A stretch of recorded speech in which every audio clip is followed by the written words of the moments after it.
Men's soccer closes out their non-conference schedule with a bang while the women's team is neck-deep into their MAC conference schedule. Plus, field hockey and volleyball also took on in-conference opponents. We got highlights, awards, news segments, and the return of women's hockey. Bobcat Nation, let's ride.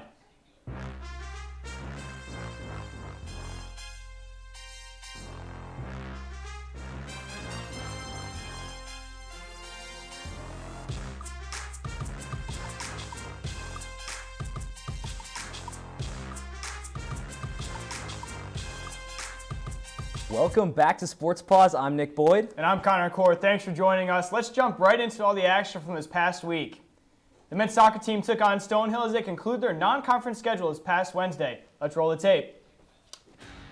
Quinnipiac men's soccer team welcomed the Stonehill Skyhawks into Hamden on Wednesday afternoon. Both teams will be shaking their hands right there. You see the captain, David Bercedo, getting his team ready, and we'll head right into the action.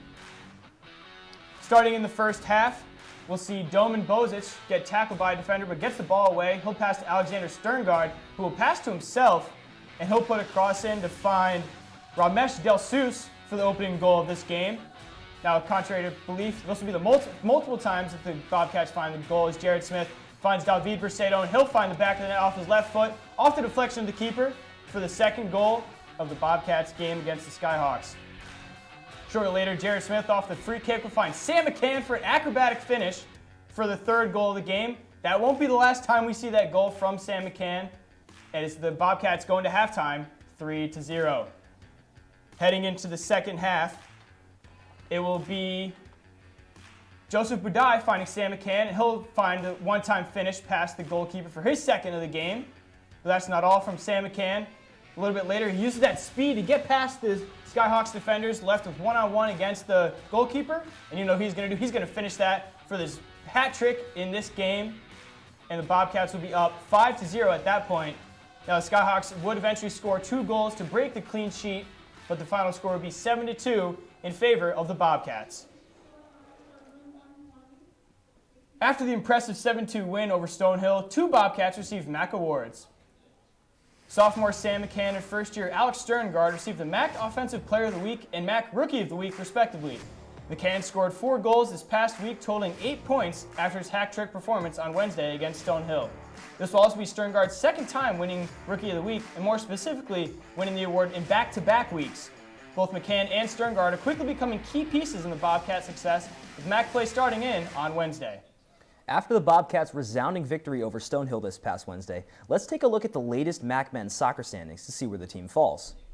Coming off that huge victory against Stonehill, Quinnipiac is sitting in first place in the MAC with a record of 5 wins, 2 losses, and 1 tie. Right behind the Bobcats are the reigning champion Marist Red Foxes at 4 wins, 2 losses, and also 1 tie. Rounding out the top 5 is Mount St. Mary's in 3rd, Siena in 4th, and Fairfield in 5th. Every team in the MAC is done with the non-conference portion of their schedule and will begin conference play starting this week. With the absence of star Brog Assen, Q30 men's soccer beat reporter Zach Hockenberg fills us in on who might step up for Quinnipiac. When most sports fans think of a big 3, they think of LeBron James, Chris Bosh, and Dwayne Wade. But for Quinnipiac men's soccer, their big 3 is captain David Bercedo, Tomas Fecula, and Brog Assen. For a majority of this season, Brog Assen has been out due to an injury, so other players have had to step up, including first-year Alexander Sterngard.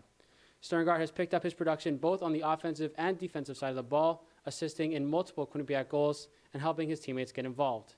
Number 2 is Tomas Fecula. Fecula has done a really good job both scoring and playmaking and has set up David Bercedo a lot. Fecula has done a really good job on the offensive end, both scoring goals and playmaking for his teammates. Fecula was recently named as a MAC Offensive Player of the Week, and he looks to continue to do that in the MAC, which starts on Wednesday against Siena. Now, as I talk about Bercedo, Bercedo has picked up his scoring effort, leading the team in goals, and has also helped set up Fecula. Now, Fecula, Bercedo, and Brog Assen were once a 3-headed warrior, but now Fecula and Bercedo have really had to play as a 2-man team, and they've done a really good job as Quinnipiac has been on fire to start the season. For Q30 Sports, I'm Zach Hochberg. Let's head back to Connor and Nick on the desk. Moving from the men's soccer team to the women's soccer team, the Bobcats made the trip to Buffalo to take on Canisius on Saturday. The Bobcats shut out and shut down the Canisius Golden Griffins by a score of 1-0. Rebecca Cook continued her dominance in MAC play by netting her conference-leading 10th goal of the season. Senior forward Paige LaBerge registered her lone assist on the game-winning goal, her second of the season, and junior goalkeeper Sofia Lospinoso made 3 saves for her second shutout of the season. The Bobcats will next face Siena this Wednesday at home. After that big win over Canisius, goalkeeper Sofia Lospinoso was awarded a MAC Weekly Award. Lospinoso took home this week's MAC Defensive Player of the Week award after making 3 saves and earning the shutout against the Golden Griffins on Saturday. Lospinoso has been lights out for the Bobcats this season. She has 2 shutouts and 25 saves on the year so far, along with a 1.43 goals against average. She'll be looking to keep this hot streak alive this week against the Siena Saints on Wednesday. After the 1-0 win over the Golden Griffins, let's turn now to the most updated MAC women's soccer standings. As you might presume, the Quinnipiac Bobcats sit at top of the MAC conference after defeating Niagara and Canisius each of the past 2 weekends. They're on a 4-game winning streak and undefeated at home this season so far. Fairfield and St. Peter's are the only 2 other teams that are still undefeated, both with a record of 1-0. After losing to the Bobcats the past 2 weekends, the Purple Eagles and the Golden Griffins sit in the 3rd and 4th spot in the table. We look for both of those teams to make a push up to the table as we get later into the season. Earlier this week, Q30 women's soccer beat reporter Jackie Adrovo caught up with Courtney Chokol in the latest edition of the Sports Paws Hot Seat. I'm Jackie Adrovo, and I'm here with Courtney Chokol for this episode of the Hot Seat on Sports Paws.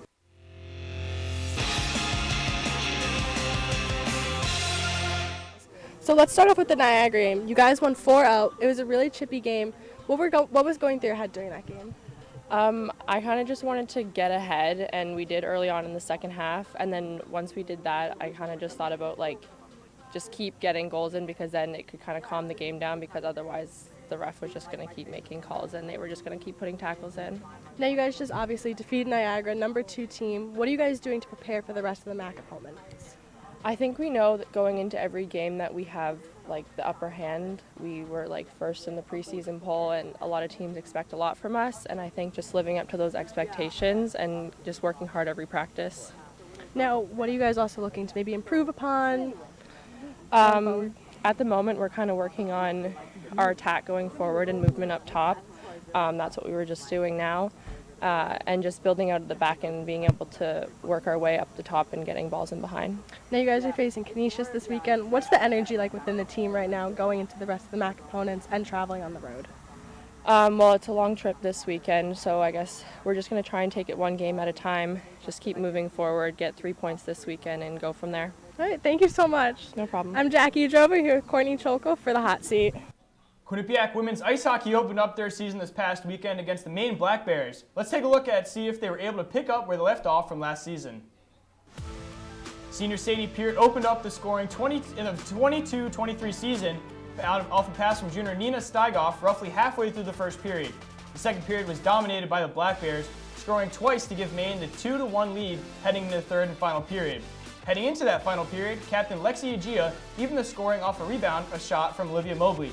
Speaking of Mobley, the juniors sealed the win in overtime for the Bobcats to go on to win 3-2.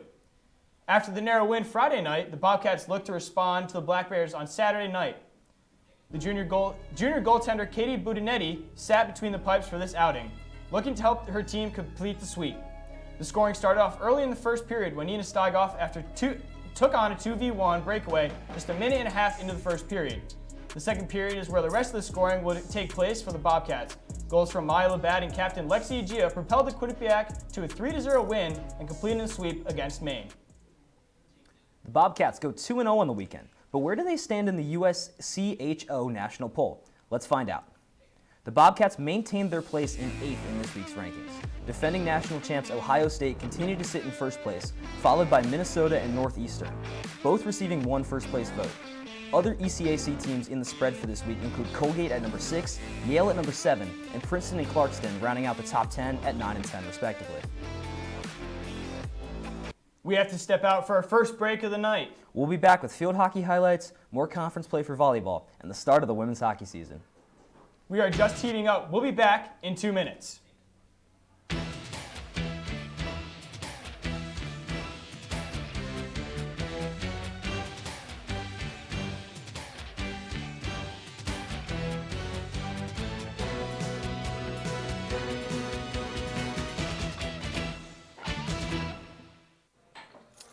What do you think you're doing, Kevin? Was just gonna drive home. There are several warning signs present that you shouldn't be driving. Like hearing voices? Like your text-to-emoji ratio? Oh man, the selfies. Selfies, nailed it. We all have warning signs that let us know that we're probably not okay to drive. Mine is pretending to be your subconscious. Greg, come on man, let's put a ride home.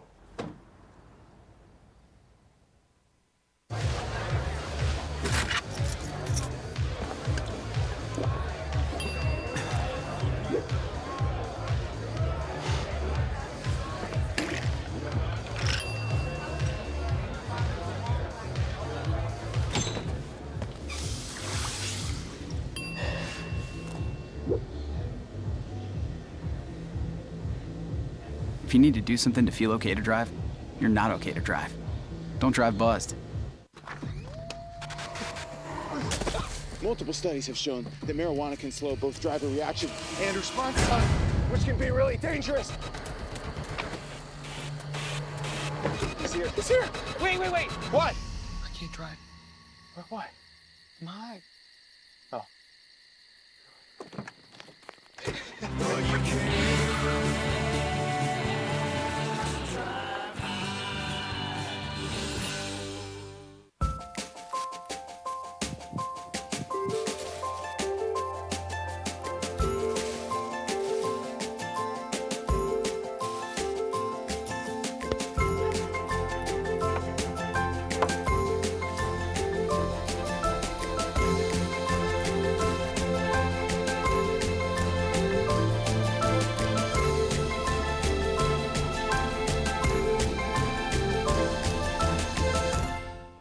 Welcome back to Sports Paws. Quinnipiac field hockey was in Big East action on Saturday against Old Dominion. Let's roll the tape.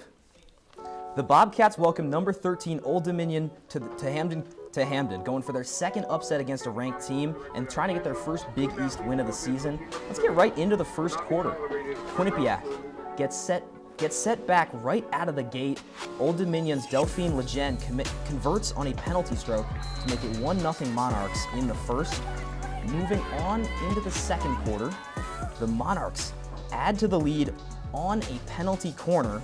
You'll see here QU keeper Christina Torres making some nice saves, but Lejeune knocks in a rebound that wasn't controlled for what will be her second goal of the day to make it 2-0 ODU. Staying in the second, the Monarchs would continue their reign on another chance in the center of the circle, and Aubrey Mytek this time flicks it up into the top corner to make it 3-0 Old Dominion. And how about one more for good measure? Another Monarchs penalty try conversion, this one from Sansi Molkenbauer, to put QU down by 4 at the half.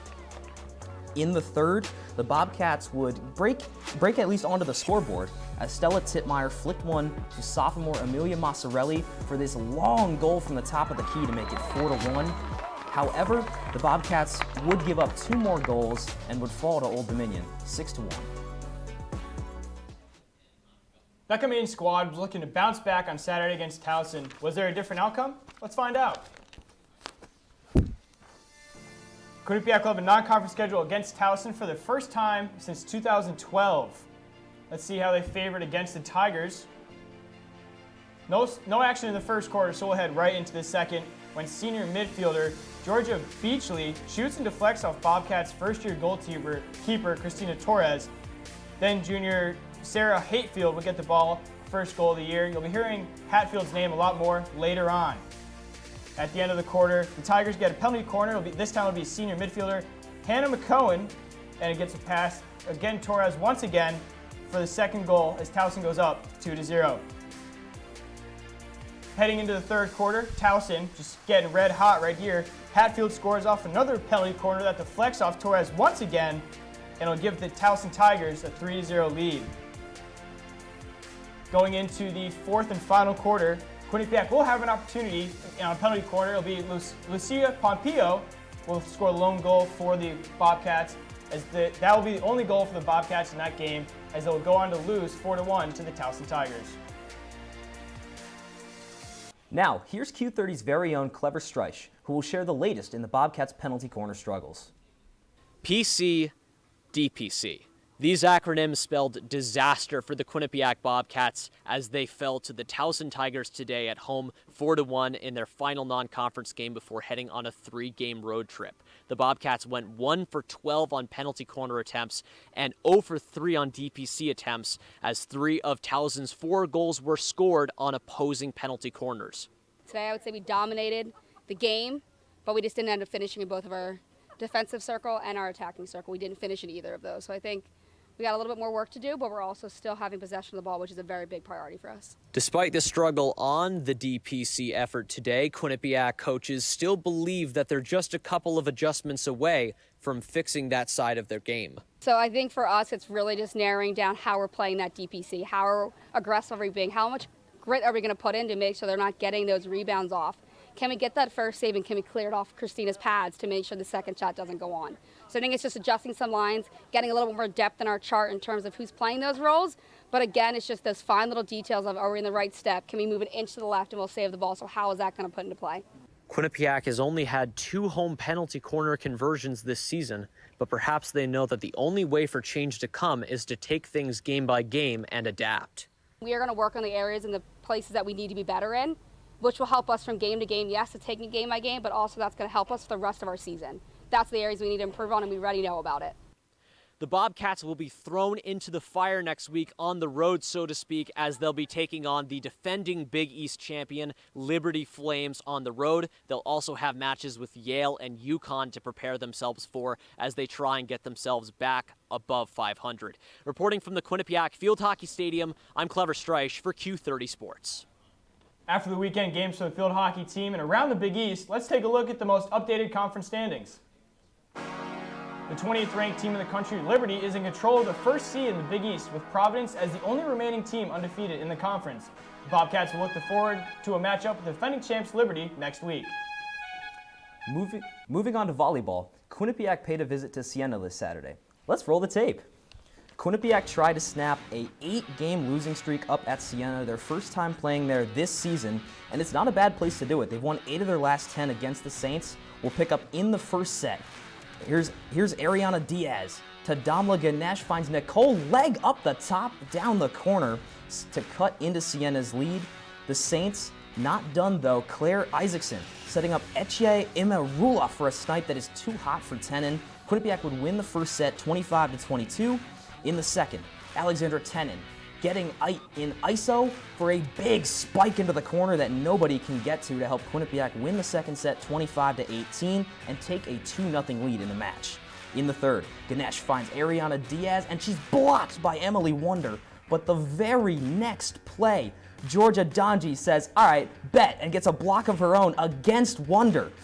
Siena would win the third set to make it 2-1 in the game as Alyssa Mejia here in the fourth attempts a kill and Wonder goes up and just denies her again. In the fourth, that would be a big Siena lead. Tenon trying to take matters into her own hands into the corner there. They would drop the fourth set and would go into the fifth. Here comes Tenon now with some expertise, dropping it in over the top of the net to win that set 15-3. The Bobcats won it 3-2. It's their second win of the season and their first against a MAC opponent. After the weekend losses to Niagara and Canisius 2 weekends ago, there was one Bobcat who received a MAC honors. Outside hitter Ariana Diaz was last week's recipient of the MAC Student Athlete of the Week. The senior averaged a double-double in both kills and digs after 2 games. After the opening weekend of MAC action, Diaz was tied for the MAC lead in kills and second in total points. The Bobcats kept it within the MAC on Sunday when they traveled to Poughkeepsie to take on Marist. Quinnipiac was unable to defeat the Red Foxes on the road and was swept in 3 sets by the Red Foxes. Alexandra Tenon led the Bobcats with 10 kills, and first-year Damla Ganesh had a match-leading 20 assists and 4 aces. Though the Bobcats were able to outpace Marist in both blocks and aces, it wasn't enough as the Red Foxes outscored them over the 3 sets. Marist grad student McKinley Fox had a whopping 40 assists, while both junior Sasha Vander Merwe and grad student Gabriella Heller had double-digit kills en route to the win. The volleyball team has been struggling. Let's take a look at the latest MAC standings. Fairfield sits atop this week's standings with Quinnipiac in the bottom 3 in 8th place. Following the Stags are the Iona Gales, Marist Red Foxes, and Canisius Golden Griffins, who each sport a record of 3-1 in MAC play. For a deep dive on Quinnipiac's volleyball team, we'll toss it over to Gage Kilborn and Haley Wynn, who breaks it all down in the latest episode of The Sixth Set. Welcome to The Sixth Set. I am Haley Wynn, and I'm joined here with Gage Kilborn. We will be talking about volleyball here at Quinnipiac University. All right, Gage, so right now they're 1-8. What are some key players you think, and what do you think is going to go on this weekend when they head up to Siena?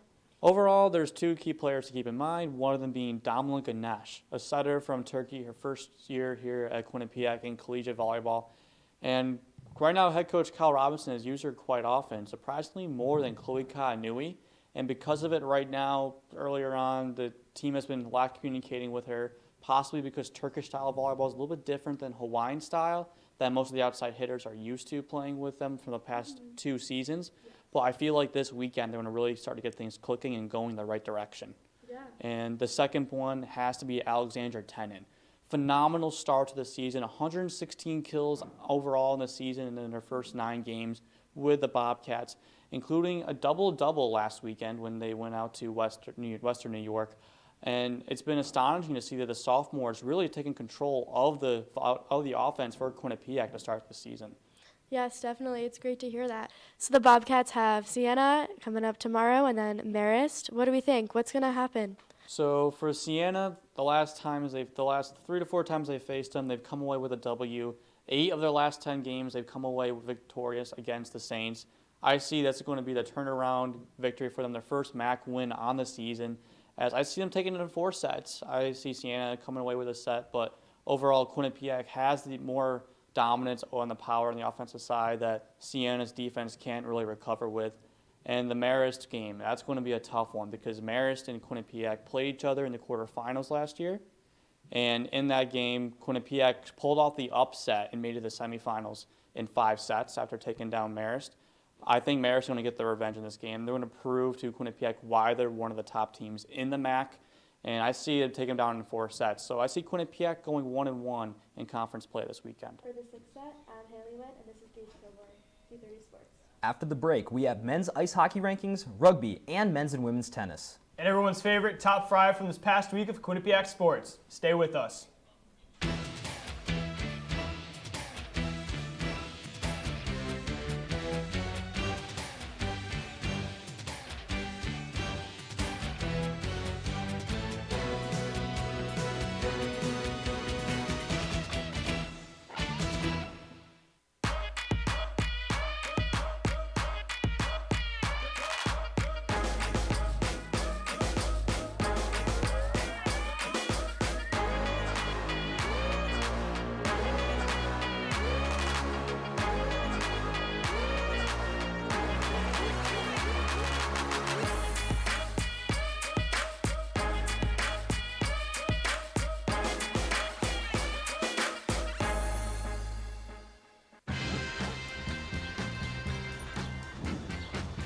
When we adopt a shelter pet, we discover they're a unique mix of all kinds of things. Come on, Jules, spot on this last one.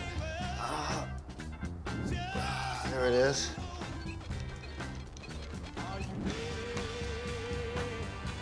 Keep going with it. Leo. They're a little bit of a lot of things, but they're all pure love. I know what you're thinking. I need a job. I need a new career. Well, I've been there. I've been there. I've been there. I wasn't happy with what I was doing. After high school, I didn't have a plan. I just wanted to start working. I got laid off twice, but you gotta keep going. You just need the right skills. Find an apprenticeship. I found a 2-year IT program. I found a medical course online. I'm now a consultant in the tech space. You have more options than you think. You can do this. You will find something. You will find something new.